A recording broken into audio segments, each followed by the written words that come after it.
Assalamualaikum warahmatullahi wabarakatuh. Selamat pagi.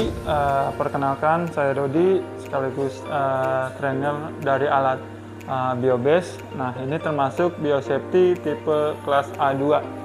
Nah, di sini kita memang berbeda dengan BC yang lain, tapi untuk fungsi semua sama. Mungkin dari fisik sama tombolnya aja yang berbeda. Untuk kegunaan semua BC itu sama. Mungkin yang sebelumnya kita manual, nanti ini mungkin udah elektrik ya, kita tinggal naik. Baik, untuk fungsi mungkin sudah tahu. Untuk penggunaan BC, saya awali untuk pemakaian BC ini. Yang pertama kita gunakan tombol power. Nah, ini fungsinya. Oke. Untuk langkah awal, yang pertama kita kontak dulu ke kanan. Nah, ini posisi kalau ke kanan on, kalau ke kiri off. Jadi fungsi kontak ini untuk menghidupkan LCD display di sini. Jadi untuk semuanya terpusat di sini kontaknya. Jadi kalau ini kita hidup, ini baru kita bisa hidupkan. Tapi kalau ini kita matikan, otomatis di sini nggak bisa hidup. Jadi terpusatnya di sini semua. Yang pertama kita kontak on ke kanan, kemudian kita hidupkan power di sini. Nah, ini barulah muncul LCD display-nya. Kemudian yang pertama langkah awal kita lakukan, biasakan kita sterilisasi lampu UV. Nah, UV ini ada di mana tombolnya? Ada di sini. Nah, ini UV. Nah, UV ini nanti kita tidak ada timer otomatis, jadi kita timernya manual, tapi bisa kita pakai remote. Nah, untuk remote kalau mau dicoba bisa langsung, cuman kalau mau di ini kita di sini nanti fungsi remote-nya kita sub. Nah, ini kan udah nilainya udah 30. Jadi kalau udah 30 sebenarnya sih udah tinggal confirm aja. Nanti udah otomatis berjalan dia itu mundur. Tapi kalau kita mau mencoba, kita cancel dulu. Jadi kalau cancel nggak mau, dia biasanya langsung kita matikan dulu. Nah, kita matikan dulu. Nah, kita UV dulu. Nah, sub. Nah, ini 30 kita rubah dulu nilainya. Jadi di sini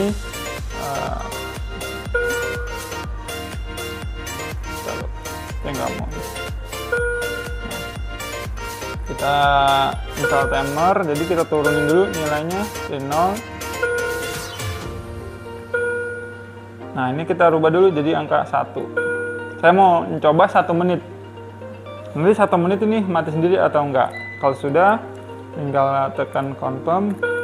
Nah, setelah tekan confirm, nanti dia akan otomatis mati sendiri.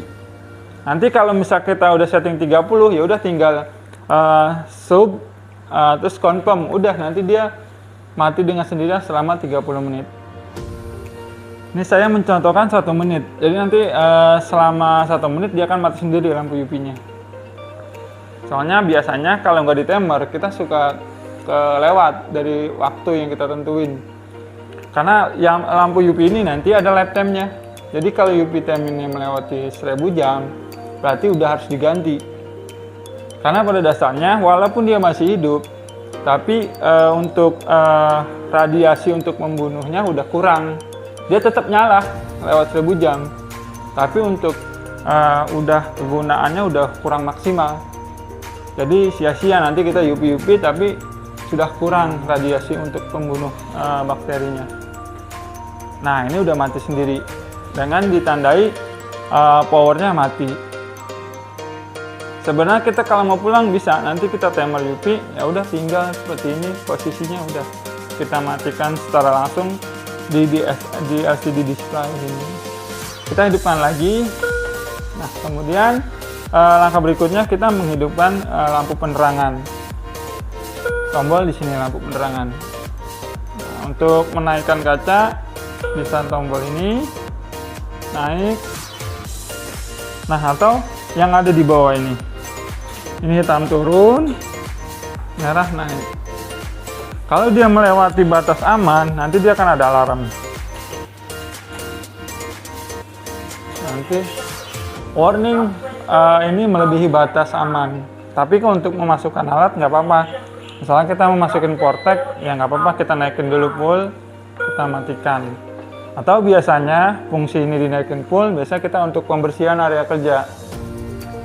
Kita matikan jadi alarmnya untuk biar nggak berisik.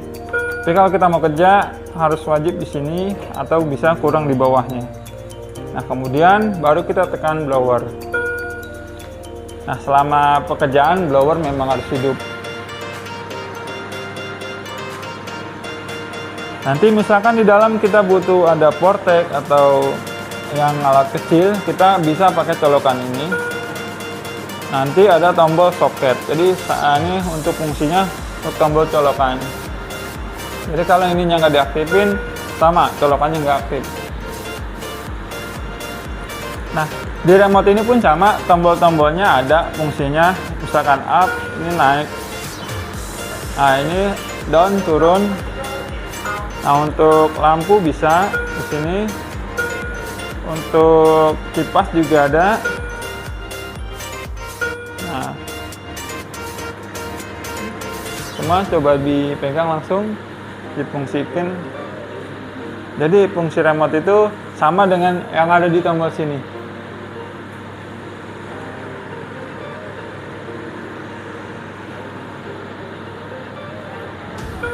Ya. Fan itu kipas, up down itu naik turun. Light itu lampu penerangan. Tapi kalau UV nggak bakal bisa hidup kalau posisi terbuka begini.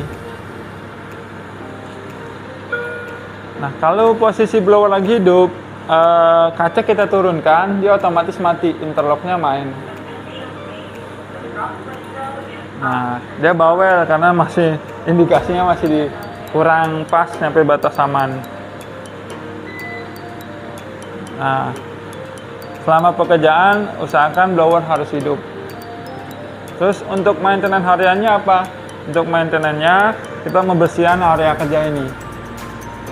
Nah yang saya perlu warning, kenapa ini pembersihan terkadang kita lupa. Pembersihannya cuma area meja atas saja, tapi bawahnya nggak pernah dibersihin. Itu kalau lama-kelamaan ada kotoran di bawah, itu yang dikhawatirkan kontaminasi dalam pengerjaan PCR. Jadi kalau kita membersihkan area bawah itu cukup sebulan sekali, tapi dengan syarat blower jangan hidupkan. Kita matikan dulu, naikkan full. Nah ini kan nanti berisik nih, kita matikan dulu. Nah kita buka ini, kita lihat aja. Kalau sebulan sekali saya rasa nggak bakalan kotor kayak tadi. Tadi kotor banget, bawahnya udah banyak ya apa aja dah dia. Makanya ini setiap sebulan kali harus rutin dibersihkan. Tapi kalau kita kurang yakin bersihin cuma lap, boleh kita rendam dengan alkohol. Nah, kita tunggu sampai 30 menit. Setelah terendam, kita buang lewat bawah keran. Nanti kita kasih wadah penampungan. Nah, di bawah kan ada keran. Di untuk pembuangan cairan. Tapi kalau memang sebulan sekali, saya rasa kering dilap aja udah cukup. Karena yang biasa saya rendam itu biasanya setahun nggak pernah dibersihin. Nah, itu saya rendam dulu dengan alkohol. Setelah direndam, kita bukakan tutupnya, baru kita UV. Karena beberapa tempat ruang PCR itu ada kontaminasi dari di situ. Karena di bawah itu kotor. Jadi kotor ya mungkin bekas jatuh-jatuhan dari cairan apa, regen atau apa. Kadang ada tisu atau apa di bawah. Basah. Kadang sampai hitam. Coklat jadi berlendir, karena kan ngumpul di bawah jatuhannya. Ini mumpung nanti kan masih baru, nanti ini usahakan bawahnya ingat sebulan sekali dibersihkan. Minimal kita buka aja, kita lihat. Kalaupun memang nanti biasanya kalau yang parah itu yang udah lama setahun sekali yang nggak pernah dibersihin. Nah kita hidupkan.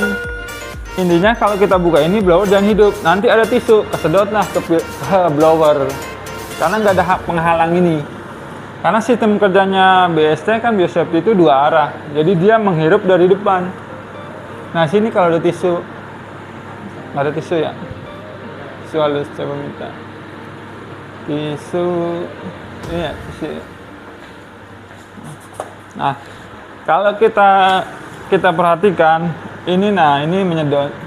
Jadi nanti kalau ini nggak ada penghalang, otomatis tisu naik langsung ke atas, ke blower. Makanya dari depan dia kan mengalir ke sini. Nah, yang dari masuk ke bawah nanti naik ke atas, 70%-nya sirkulasi udara, 30%-nya udara buang bersih.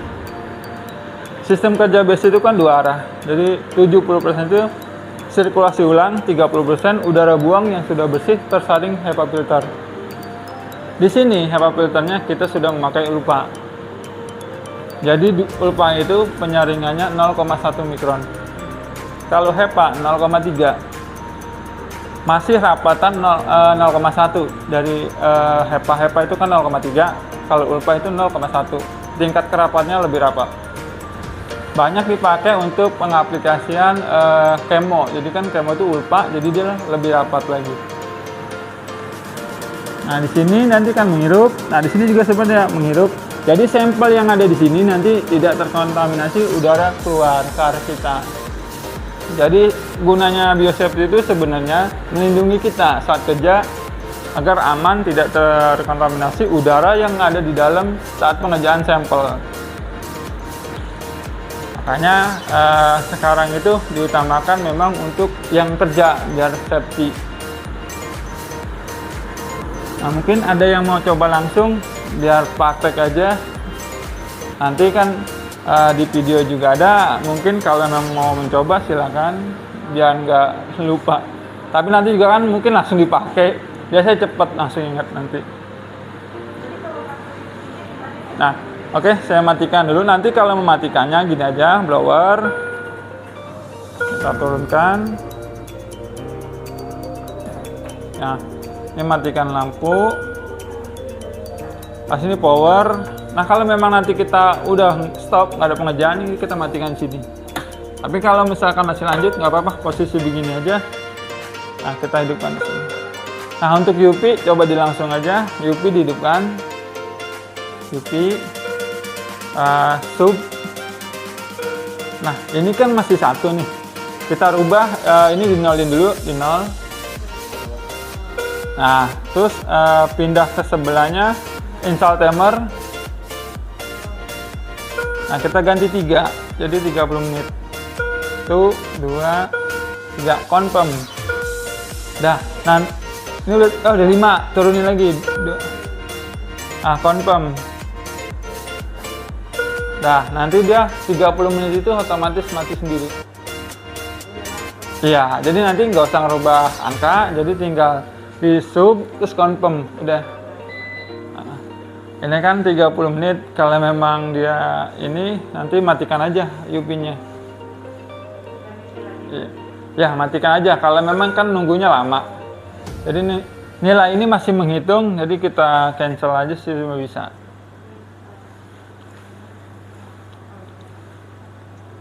Kalaupun dia nggak mau hilang, nanti kita matikan di sini aja, karena kan dia masih ngitung. Nah, biar balik ke jam. Karena nanti biasanya memang suka kelewat kalau UV itu kita hidupkan saja UV, kadang-kadang kita lupa bisa lewat dari sejam, 2 jam. Ya kalau saya sih nggak masalah, tapi kan nanti yang jadi masalah cepat habis lifetime-nya. Kalau kita nanti kan percepatan ganti ya kita mah bisa di sini yang belinya nanti cepat habis. Kalau ini kan bisa sampai 2 tahun minimal lah. Oke, mau ada yang ditanyakan atau mau coba langsung dihidupin aja dari tombol ini nggak apa-apa. Nah, kita matikan dulu. Coba hidupkan. Ya. Power. Terus ya, bisa kan di awal itu pagi UV. Nah, kalau ini nanti pakai remote dah. Ya, terus mati. Anggaplah ini mati. Terus tuh lampu naikkan kaca, nggak apa-apa itu naikkan. Kalau emang sibuk pakai kaki sambil duduk nanti dipasang Bang. Iya, biasanya posisi pas di bawah. Iya, betul. Kalau memang nggak dipakai, dimatiin aja. Ya. Nah, bau UV, bau gosong. Emang begitu, UV kan sifatnya membakar. Jangan kaget kok bau gosong, ternyata mah UV memang. Ya. Kalau turun macam ini ya? Boleh, turun juga dia langsung mati sendiri, otomatis. Karena kan interlocknya. Kalau naik lagi langsung nyala lagi kan? Enggak, kita hidupkan manual kalau ini. Jadi nggak langsung hidup. Tapi biasanya bisa langsung. Nah kalau UV pun sama. Kalau misalkan kita lagi posisi UV, kita buka langsung, dia mati sendiri lampu UV-nya. Interlock. Kalau tutup lagi langsung nyala. Iya. Nah, kita coba dulu. Nah, misalkan sama dia hidup terus posisinya. Nih, sekarang kita matikan. Kita lupa masih hidup. Nah, kita naikkan mati sendiri. Karena posisinya UV itu memang nggak boleh terbuka kacanya. Karena untuk radiasinya sangat berbahaya untuk UV, makanya interlock ini berfungsi menjaga kita saat kita lupa. Nah, kalau kita tutup, dia akan hidup kembali. Kita matikan. Nah, kalau blower sama, kita tutup. Tapi dia masih ada logo. Berarti kalau masih ada logo, kita buka, dia langsung hidup lagi. Bisa gitu, karena kan dia masih ada logonya, kecuali dia hilang. Ya, seperti itu. Karena memang sejatinya UV itu nggak boleh terbuka. Kadang kalau yang nggak ada otomatis, kita main itu buka aja, mas ini bahayanya ke kita. Nah, untuk sebelah pun sama nanti. Nah, karena sama alatnya, jadi ya sama. Nanti bisa langsung dipakai, tapi dibersihin dulu dengan alkohol. Nah, di UV 30 menit. Atau mau lama nggak apa-apa, di awal 1 jam.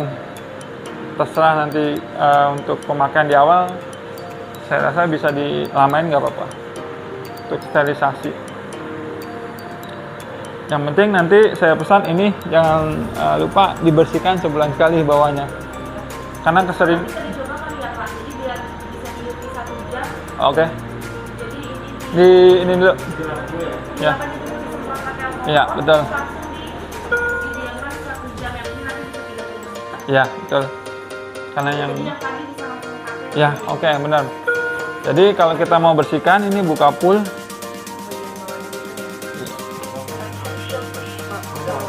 Bawah boleh kalau mau dilihat dulu kan takutnya. Sebenarnya dia bisa dibuka seperti ini. Kalau emang kita apa? Nah, seperti itu. Ya, dia datarannya gini. Jadi kelihatan. Nah, nggak apa-apa, dilap gitu aja. Semprot aja. Pagi-pagi siapa nelfon? Tidak, biarin aja. Udah, dilap-lap biasa aja. Nah, kalau misalkan ini blower hidup, otomatis dia langsung sedot ke belakang tisu. Makanya kalau posisi gini jangan sampai blower hidup. Nah, ini kita dari bawah bisa. Oh ya, bentar.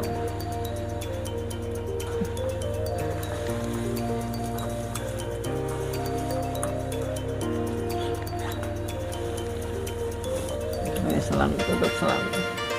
Tutup.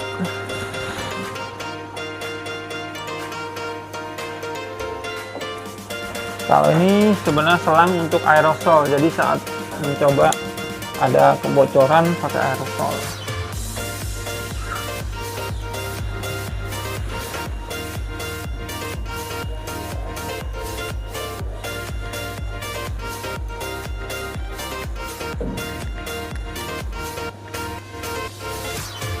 Nah, kalau misalkan memang tahu nggak dibersihin, saya pasti rendam dulu dengan alkohol. Nanti pembersihannya pakai alkohol aja ya, alkohol 70%.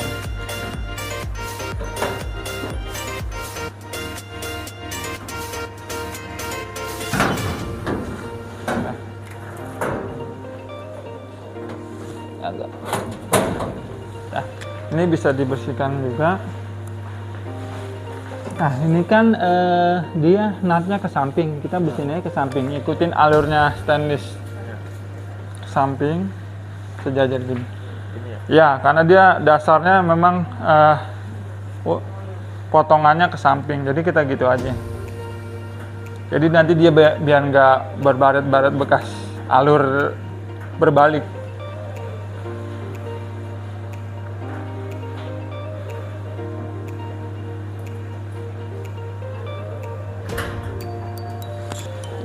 Bekas tangan-tangan. Iya.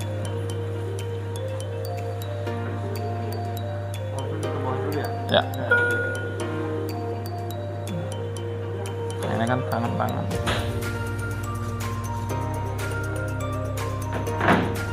Nah, saya bekas sarung-sarung.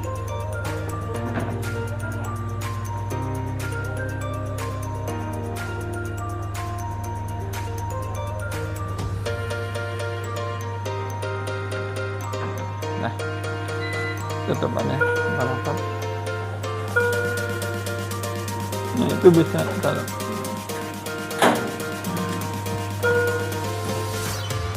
matikan lampu UV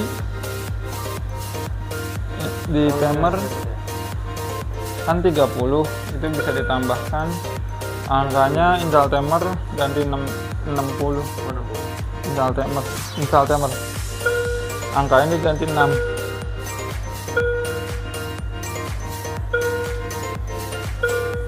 Berarti 30 memang maunya. Confirm berapa? 30. Kita 2 kali. Nah, ini ada UV posisinya.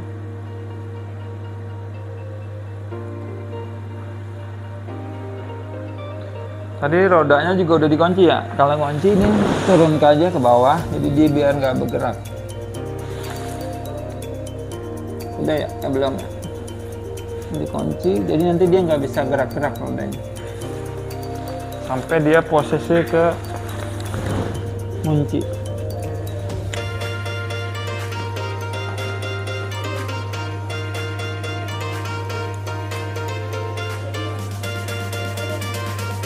Nah, ini udah kunci, jadi dia nggak maju.